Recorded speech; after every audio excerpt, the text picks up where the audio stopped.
ها يا حبيبي ما عملتش الواجب ليه؟ خير ان شاء الله. عشان هدوء، محدش يتكلم، خلوني اسمعه. اللي هيتكلم هيطلع بره ويتضرب. وانت يا مصطفى طلع الواجب بتاعك او الواجب بتاع امبارح اللي انت كنت غايب فيه. طلعه. ها ما عملتش الواجب ليه؟ نسيته. لا مصدقاك المره دي، مصدقاك. عملت الواجب بس نسيت الكشكول على السفره. لا مصدقاك المره دي. تمام خلاص ماشي، اطلع بره الديسك. اطلع بره الديسك وارفع ايدك فوق. ايوه مكانك كده جنب الديسك، ارفع ايدك فوق وارفع رجلك كمان.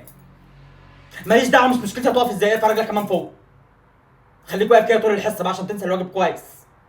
وانت يا مصطفى هات الواجب بتاعك. لا هات الواجب بتاعك، قوم تعالى هنا اهو. انت كمان يا مصطفى ما عملتش الواجب بتاعك ليه؟ انت بقالك يومين غايب في البيت، ما عملتش الواجب ليه؟ نسيته. انتوا كلكم بتنسوا الواجب بتاعي انا بس؟ ما اديتش انا بس اللي بتتنسي في البيت؟ طيب تمام حلو. لا مفيش حاجه اسمها اضربيني، لا مفيش ضرب، انا منعت الضرب خلاص. خليكوا واقف كده، انا هعذبكم النهارده علشان اشوف اخرتها معاكم ايه. خليكوا بقى واقفين كده اهو قدامي، شكلكم حلو جميل. انا بقى النهارده هشرح الدرس وانتوا الاثنين واقفين كده. خليكوا واقفين كده في الفصل، مسخة الفصل، خلي كله يضحك عليكم. افتحوا الكشاكيل. لا انا خلاص تسميع. يلا الامتحانات خلاص على الابواب، وبكره في امتحان شامل على كل اللي انتوا خدتوه الاسبوع اللي فات. حلو الكلام؟ حلو الكلام. ما تجاوب.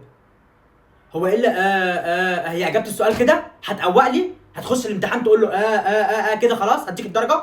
طيب بص بقى، انتوا فصل فاشل وانا هنزل دلوقتي حالا هستأذن من المديره ان انا مش هدرس للفصل ده تاني، وتخلي اي مدرس تاني تديكوا علشان انا جبت اخري معاكم. ماشي؟ وانت خليك واقف كده وارفع رجلك كمان. انت نزلت رجلك ليه؟ خليك واقف كده.